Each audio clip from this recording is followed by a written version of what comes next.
오늘 하나님께서 우리에게 주시는 말씀은 신약성경 누가복음에 있는 말씀입니다. 누가복음 4장 40절로 44절에 있는 말씀입니다. 40절부터 봉독합니다. 시작. 해질 무렵에 사람들이 온갖 병자들을 데리고 나오매 예수께서 일일이 그 위에 손을 얹고 고치시니 여러 사람에게서 귀신들이 나가며 소리질러 이르되 당신은 하나님의 아들이니이다. 예수께서 꾸짖으사 그들이 말함을 허락하지 아니하시니 이는 자기를 그리스도인 줄 알미러라. 날이 밝음에 예수께서 나오사 한적한 곳에 가시니 무리가 찾다가 만나서 자기들에게서 떠나시지 못하게 만류하려 하며 예수께서 이르시되 내가 다른 동네들에서 또 하나님의 나라 복음을 전하여야 하리니 나는 이 일을 위해 보내심을 받았노라 하시고 갈릴리 여러 회당에서 전도하시더라. 아멘. 아멘. 사즉생 생즉사라고 하는 말이 있습니다. 죽음을 각오하면 살고 나 살려고만 하면 죽는다는 말입니다. 사명으로 사는 사람은 죽음도 두려워하지 않고 사명을 위해 살지만 살려고만 하는 사람은 사명을 완수하지도 못하고 도리어 죽음을 당하게 된다는 말입니다. 한 번밖에 살 수 없는 우리 인생인데 깊이 곱씹어 보아야 될 말입니다. 여러분 요즘에 사명에 대한 이야기를 참 많이 합니다. 사명감으로 사는 사람과 사명감 없이 사는 사람의 삶의 질은 삶과 죽음만큼이나 달라질 수밖에 없습니다. 그래서 도서관에 수많은 책들이 사명에 대한 이야기를 설명해 놓았습니다. 사명이란 무엇일까? 사명의식, 사명감이란 도대체 무엇일까? 특별히 우리 목회자들은 직업의식으로 교회를 섬기는가, 사명감으로 교회를 섬기는가, 자기 자신을 점검할 때가 대단히 많습니다. 왜냐하면 교회를 섬기는 일은 사명감이 없이는 도저히 감당할 수 없기 때문입니다. 한 번 사는 인생인데 우리 성도들도 다양한 직업을 가지고 살고 있으면서 어떻게 사는 것이 사명으로 사는 것인가 깊이 생각해 보아야 됩니다. 오늘 우리가 읽은 이 본문의 말씀은 예수님의 공생애를 보여주면서 바로 이 사명이라고 하는 것이 무엇인지 우리에게 잘 보여줍니다. 여기 43절에도 보면 예수께서 이르시되 내가 다른 동네에서도 하나님 나라의 복음을 전하여야 하리니 나는 이 일로 보내심을 입었노라 그러셨습니다. 나는 이 일로 보내심을 입었노라. 사명을 깨닫고 나서야 할 수 있는 위대한 사명 선언입니다. 사명감은 내가 오늘 여기에 어떤 목적이 있어서 존재하게 된 것임을 그것을 깨달음으로 시작이 되어집니다. 말하자면 오늘 이 삶의 자리에 여러분이 보내어졌다고 하는 겁니다. 한 남자와 한 여자가 우연히 만나서 가정을 꾸미게 된 것이 아니고 하나님께서 내 가정을 이루어 살도록 서로 만나게 해 주신 겁니다. 서로 남녀가 만나서 사랑하다가 우연히 만들어진 자녀가 아니라 하나님의 뜻이 있어서 내 가정에 보내주신 자녀라고 하는 의식이 바로 자녀에 대한 부모의 사명의식입니다. 우리는 이곳에 보냄을 받아서 여기에서 살게 된 것입니다. 어쩌다가 이 땅에 태어난 던져진 생명체가 아니고 우리 주님께서 무언가를 하게 하시려고 이 땅에 보내신 겁니다. 그렇기 때문에 우연히 던져진 존재가 아닙니다. 그냥 우연하게 왔다고 하는 인생과 어떤 사명이 있어서 보냄을 받아 왔다고 하는 인생과는 그 삶의 품질이 전혀 다릅니다. 여러분 우연하게 이 땅에 왔다면 그냥 바람 부는 대로 기분대로 살아도 괜찮습니다. 그런데 만일 그 무엇 때문에 내가 이 땅에 보내어진 것이라고 한다면, 그리고 어떤 일을 하라고 이 라스베가스의 보냄을 받았다고 한다는 그런 의식이 있다면, 아무리 힘들고 고통스러운 가정생활이라 할지라도 어떤 힘든 직업을 가지고 인생을 산다고 해도 전혀 다른 차원의 인생을 살게 될 것입니다. 그러니 여러분, 오늘 우리가 이렇게 우리 안디옥 교회에서 만나게 된 것도 여러분 절대 우연이 아닙니다. 바로 우리를 보내신, 우리에게 기대하시는 사명이 있기 때문인 겁니다. 우연히 여러분이 우리 교회에 와서 등록하신 것이 아니고 무엇인가 여러분이 감당해야 될 일, 그 사명이 내게 있어서 우리를 여기에 보내셨다고 하는 겁니다. 대개 한 60이 넘어서면 남녀 할 것 없이 이 두뇌의 기능이 상실되기 시작한답니다. 그래서 2층에 열심히 올라가서는 내가 왜 여기 올라왔지 하고 한참을 망설이고, 냉장고의 문을 열고서는 내가 왜 냉장고를 열었지 망설이게 되는데, 여러분 그렇게 되면 벌써 치매 증상이 시작이 된 거라고 그럽니다. 여러분 생각해보면 우리 현대인들이 왜 사는지를 모르고 삽니다. 돈도 열심히 벌고 명예와 권세도 얻으려고 열심히 싸우며 삽니다. 그래서 결국 돈도 많이 벌어놓고 명예와 권세도 많이 누리고 삽니다. 그런데 그런 시점 되어지면 뒤늦게서야 헛살아온 인생을 허탈하게 망설이게 되는 겁니다. 그것을 영적인 치매 증상이라고 말합니다. 무엇을 하든, 어떤 직업에서 일을 하든 인생의 목적의식, 이 사명감을 잃어버리지 말아야 됩니다. 사실 이 사명감으로 살아야만이 내 가정생활과 교회생활의 모든 갈등과 어려움을 극복하고 고통을 이겨내는 능력이 그 속에서 샘솟게 되는 겁니다. 사명감으로 살아야 죽음과 같은 위험도 어려움도 극복하고 살 수 있는 겁니다. 이번에 총회 임원들과 노회장 연석회의를 참석하고 우리 교우들을 인솔하고 러시아 선교학습을 마치고 돌아왔습니다. 그런데 총회 임원들과 노회장들이 탄차를 운전하며 봉사해 주시던 장로님이 몇 년 전에 국민일보에 나온 글이라고 그러면서 아주 재미있는 이야기를 여러 전해 주셨습니다. 그 중에 하나가 비행기 조종사 한 사람과 정치하는 국회의원 한 분, 그리고 목사님 한 분과 어린 학생, 이렇게 네 사람이 경비행기를 타고 가는데, 그런데 그 경비행기가 고장이 나서 그만 추락하게 되었습니다. 이제 급하게 낙하산을 펴고 뛰어내려야 될 그런 위급한 상황이 된 겁니다. 그런데 그 비행기에는 낙하산이 들어있는 구명조끼가 3개밖에 없습니다. 사람은 4명이 탔는데 낙하산 구명조끼는 3밖에 없는 겁니다. 그러자 제일 먼저 조종사가 내가 여러분에게 시범을 보일 테니 잘 보라고 그러면서 서둘러 낙하산 조명조끼를 하나를 메고 뛰어내렸습니다. 그러자 옆에 있던 국회의원이 나는 국회에 빨리 가서 투표를 해야 된다고 그러면서 옆에 있던 2번째 구명조끼를 아주 황급하게 메고는 뛰어내렸습니다. 이제 구명조끼 하나를 남겨놓고 목사님과 어린 학생 2사람이 남아 있습니다. 그러자 목사님 학생에게 이렇게 말을 합니다. 학생, 나는 예수 믿어 구원받고 내 인생도 살 만큼 살았어. 그러니 학생은 앞으로 살 날이 나보다 훨씬 더 많은데 이 남은 구명조끼를 어서 메고 뛰어내리게. 그런데 학생은 그렇게 살아서 꼭 예수 믿으시오. 그러셨습니다.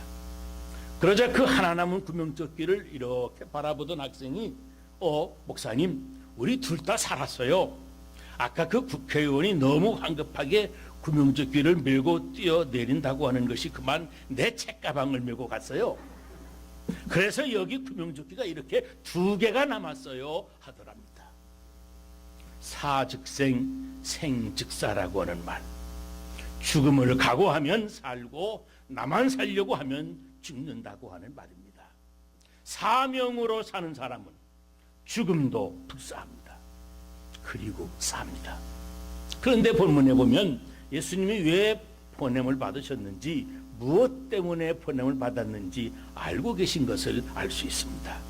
여기 43절에 보면 예수님께서 이르시되 내가 다른 동네에서도 하나님 나라의 복음을 전하여야 하리니 나는 이 일로 보내심을 받았다 그랬습니다. 보냄받은 사명이 바로 전도하라는 것임을 아셨다고 하는 말씀입니다. 여러분, 사명은 모든 크리스찬에게 공통된 사명은 바로 언제나 어디서나 전도하는 일입니다. 여러분, 가정생활을 하시면서도 가족과 친지들에게 예수 믿으라고 우리 교회 함께 나아가자고 전도하고 계신다면 여러분은 사명으로 사는 사람입니다. 어느 가정이나 어려움이 힘든 일이 없는 가정이 없습니다. 자녀를 볼 때에도 답답한 일이 한두 가지가 아니고 그 집안의 식구들을 들여다봐도 다 문제투성이입니다. 그럼에도 불구하고 이런 가정에 나를 남편으로, 나를 아내로 보내주신 하나님의 뜻을 생각하면서 열심히 복음을 전하고 식구들을 교회로 인도하려고 애쓰고 있다고 한다면 그 사람은 사명자의 인생을 살고 있는 겁니다. 여러분들의 자녀들을 보실 때마다 여러분을 그들에게 보내신 하나님의 뜻을 생각하면서 여러분의 입술로 전도하시기를 바랍니다. 아무리 힘들지라도 그런 사업장에 세워주신 하나님의 뜻을 생각하면서 여러분의 입으로 복음을 사람들에게 말할 수 있기를 바랍니다. 여러분이 지금 섬기고 있는 가정과 그 직장에 전도하라고 여러분의 삶의 현장에 여러분이 보내어진 것을 여러분 믿어야 됩니다. 여러분을 거기에 보내신 하나님의 뜻을 생각하는 겁니다. 그리고 언제나 전도해야 된다고 하는 이 사명감으로 살아갈 때 우리 인생의 궁극적인 목적을 달성하게 되는 겁니다. 여러분, 이 라면을 누가 만들었는지 아십니까? 일본에서 1958년도에 안도 모모후쿠라고 하는 분이 라면을 만들었답니다. 이분이 97세 아주 장수하다 세상을 떠나셨는데 그분이 라면 판매를 시작한 그 첫 해에 매출이 2조 원이 넘었다고 그럽니다. 일본에서는 한 해에 52억 개가 팔리고 인도에서는 92억 개가 팔리고 중국에서는 159억 개가 팔린다고 그럽니다. 우리나라는 연간 라면이 38억 개가 팔린답니다. 이게 아주 대단한 숫자입니다. 대성공한 겁니다. 그런데 그분이 이런 말을 했습니다.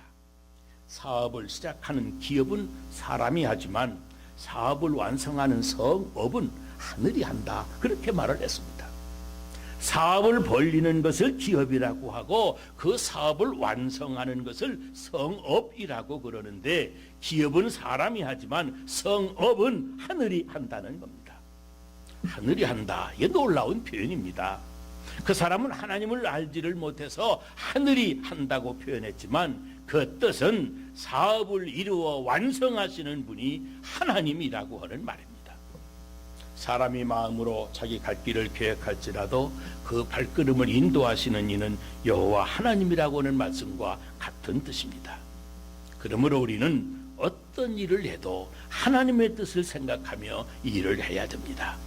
아무리 힘들어도 하나님께서 이루어 주실 것이라고 생각을 하고 내 마음에 하나님에 대한 생각을 품고 내 입에는 사람을 하나님께로 인도하는 말을 하는 사람이 그 사람이 사명으로 사는 사람입니다. 우리네 가정에도 어려움이 없을 때가 없습니다. 그러나 그런 어려운 가정으로 나를 보내신 하나님의 뜻을 생각하면서 우리 입으로 하나님의 사랑을 식구들에게 실천하려고만 한다면 하나님이 축복받는 가정으로 우리 가정을 성업해 주시는 겁니다.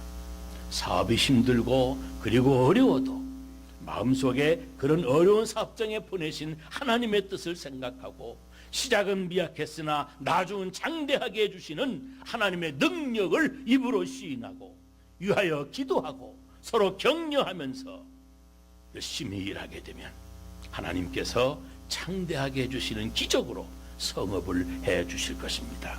사람이 기업을 하지만 사업을 이루시는 분은 하나님이십니다. 여러분, 일본 사람들이 장인 정신을 표현하는 세 가지가 있다고 그럽니다. 하나는 사무라이입니다. 그리고 또 하나는 사쿠라이고 셋째는 하나비라고 그럽니다. 이 하나비라고 하는 말은 일본 말로 화화입니다. 첫 번째 화자는 꽃 화자고 두 번째 화자는 불 화자입니다. 그러니까 하나비라고 하는 말은 불꽃이라고 하는 말입니다. 우리는 불꽃놀이라고 하지 않습니까? 보세요. 명예를 더럽히지 않고 차라리 활복자살을 할지라도 깨끗하게 산다고 하는 이 사무라이 정신, 금방 뚝 떨어질지언정 맑게 잘 피어오르는 이 사쿠라의 정신, 한번 쏘아 올리면 5초 만에 끝이 나고 말지만 한번 확 아름답게 퍼지는 그 하나비 정신. 그런데 이 하나비 불꽃을 만드는 대단한 장인이 하나 있다고 합니다. 이 노무라 요이치라고 하는 이 사람이 메이저 대학 출신임에도 불구하고 증조 할아버지와 할아버지 그리고 그 아버지의 기업을 이어받아서 이 불꽃 만드는 사람이 되었답니다. 그런데 이 불꽃도 여러 가지가 있는데 이 불꽃놀이 대회에 나가는 불꽃은 따로 있답니다. 지름이 30cm, 무게가 8.5kg, 대단히 무거운 것 같아요. 이것을 330m 공중에서 지름이 320m로 원을 그리면서 화려하게 퍼지는 불꽃이어야 한답니다. 그렇게 퍼졌을 때 이 불꽃 만든 사람을 장인이라고 그럽니다. 그런데 이런 불꽃 하나를 만드는데 적게 걸려도 3개월이 걸리고 아니면 1년이 걸리기도 한답니다. 그런데 이 노무라 요이치라고 하는 분이 30년을 넘게 이런 불꽃만 만들었답니다. 그래서 기자가 물었습니다. 그런 하나비 만드는 인생으로 평생을 살아가시는데 중간에 그만둘까 하는 주저함이나 망설임이 없었습니까? 그랬더니 이분이 이렇게 대답을 합니다. 전혀 주저함이 없이 저는 일본의 전통 사업을 이어간다는 사명감으로 삽니다. 그러더랍니다. 일본의 전통 사업을 이어간다는 사명감으로 한다는 겁니다. 일본의 장인 정신도 바로 이 사명감에서 나온 겁니다.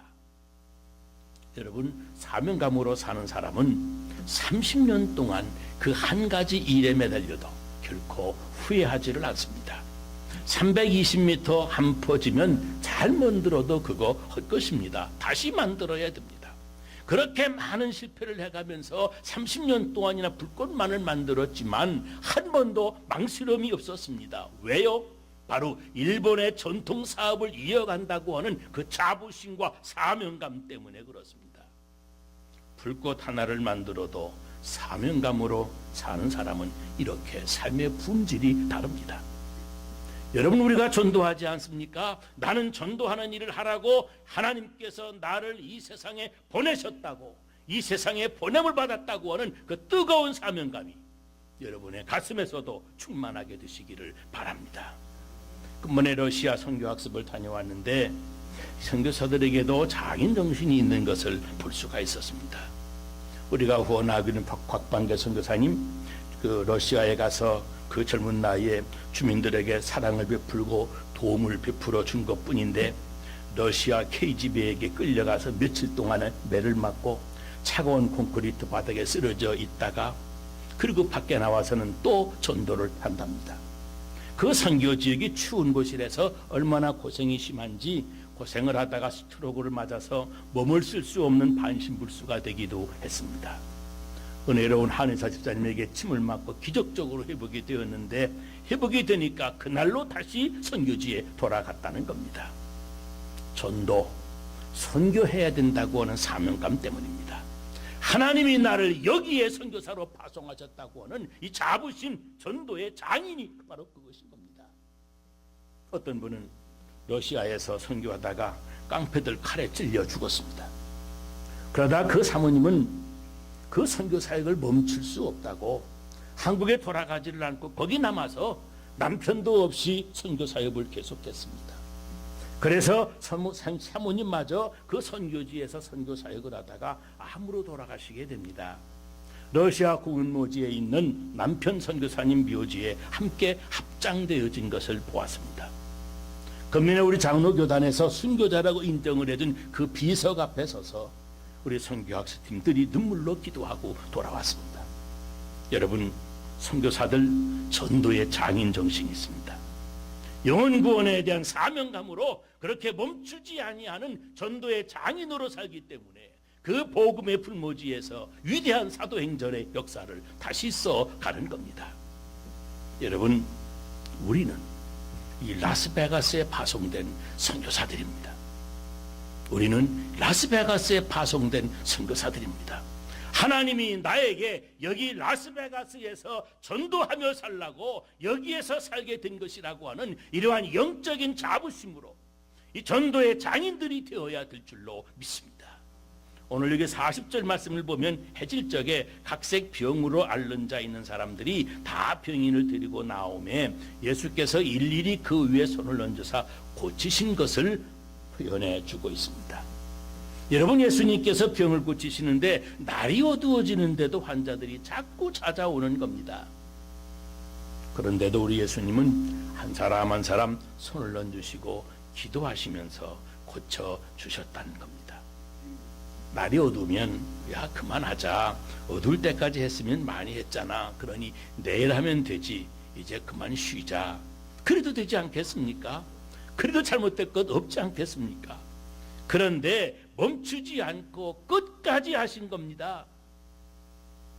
그것이 사명감으로 사는 사람입니다. 여러분, 인생의 어둠이 몰려오는 순간이 있습니다. 많은 사람들이 이 어두움 때문에 더 이상 못 살겠다고 말하고 조금만 더 어려워지면 야 끝내자, 그만 더 살 이유가 뭐가 있느냐 그럽니다. 그런데 여러분, 그렇지 않습니다. 사명으로 사는 사람들은 아무리 인생의 고난이 찾아와도 우리 주님처럼 끝까지 최선을 다하는 것입니다. 끝까지. 사명은 절대로 멈출 수 없습니다. 아직 사명이 남아 있어서 인생을 더 살게 된다고 그러지 않습니까? 사명이 있는 한 하나님이 생명을 불러가지 않습니다. 많은 사람이 상황이 좋지 아니하면 먼저 모든 관계를 끝낼 핑계를 찾아댑니다. 많은 사람들이 어둠이 물려와서 희망이 없어 보이면 모든 것을 끝내버릴 생각만 합니다. 그런데 사명으로 사는 사람은 절대로 그렇게 할 수가 없습니다. 우리 주님께서 날이 오도 일일이 손을 얹어주어 기도하시고 치료해 주신 것처럼 인생을 그냥 대강당을 살지 않습니다. 꼼꼼하게 최선을 다하여 인생의 어둠이 와도 그 일을 계속하는 겁니다. 우리에게 주어진 생명이 다할 때까지 우리는 한 사람 한 사람 전도의 손길을 펼치고 계속 전진해야 됩니다. 오늘 설교 말씀 제목처럼 사명은 결코 멈출 수가 없는 겁니다. 여러분, 어떤 어려움을 만나더라도 사명감을 가지고 전도하는 일을 포기하지 마시기를 바랍니다. 여기 심지어 42절로 43절에 보면 날이 밝아오자 예수님께서 나오셔서 한적한 곳에 가십니다. 무리가 찾다가 만나서 자기들에게서 떠나지 못하게 만류하려고 하니까 예수님께서 다른 동네에서도 내가 하나님의 복음을 전해야 되겠다 그러면서 일어나셨습니다. 보세요. 밤늦은 시간까지 하셨는지 새벽녘까지 병을 고치셨는지 모르지만 드디어 날이 밝아왔습니다. 그래서 예수님께서 떠나려고 하십니다. 그러니까 많은 사람들이 찾아와서 하는 말이 예수님 가지 마십시오. 여기 계시면 우리가 잘 모시겠습니다. 또 다른 데 뭐하러 가십니까? 환호성을 지르면서 만류합니다. 그때 다른 동네에 가서도 하나님의 복음을 전해야 되겠다 하시는 겁니다. 말하자면 사명으로 사는 사람은 성취감에 도취되어 결코 안주하지 않고 오늘의 성공에 안주하지 않는다는 겁니다. 바로 사명을 가진 사람은 여기에 오늘 멈출 수가 없기 때문입니다. 여러분, 작년에 한 명 전도했으니까 금년엔 조금 쉬어도 된다? 아닙니다. 연초에 전도 한 명 했으니까 연말엔 한 명 더 해야 되지 하고 다시 일어나는 겁니다. 어제보다도 오늘이, 아니 오늘보다도 내일을 위해서 또 용기를 내서 일어나 달려가는 겁니다. 내년에는 금년보다 더 많은 사람에게 전도하겠다고, 더 많은 사람들을 교회로 인도해서 이 세상에 복음으로부터 소외된 사람이 하나도 없을 때까지 우리는 전도의 발걸음을 내딛어야 됩니다. 그것이 사명자의 삶입니다. 특별히 금년 우리 교회 표어가 사랑이 제일이다라고 하는 말씀입니다. 사람을 사랑한다, 바로 전도하는 겁니다. 전도하는 것보다 가장 높은 차원의 사랑이 없습니다. 영혼을 구원하는 사랑입니다. 영원한 생명을 주는 사랑입니다. 우선 내 가정에 전도받지 아니한 사람이 하나도 없도록 내 가정은 다 내가 책임지고 총동원을 해야만 되는 겁니다. 선교하겠다고 저 멀리 낯선 이국 땅까지 가지는 못해도 내 가정에 내가 선교사로 보냄을 받은 사람이라고 하는 자부심을 가지고 이 전도의 장인 정신을 내 가족 온 식구들에게 발휘해야만 되는 겁니다. 사명자는 한번 환호에 눌러 있지 않습니다. 그래서 마침내 하나님 나라에 이르는 그날까지 멈출 수 없는 사명으로 살아가는 사람이 되는 겁니다. 순간순간 휴식도 성취감도 차후로 미루고 열심히 복음을 증거하고 전도하는 장인 정신을 가지고 여러분 가정에서부터 우리가 사는 라스베가스의 신시티라고 하는 이 지역 끝까지 우리의 생명의 복음이 전파돼서 구원받은 사람들이 날마다 많이 일어날 수 있게 되시기를 주의 이름으로 축원합니다. 기도하겠습니다.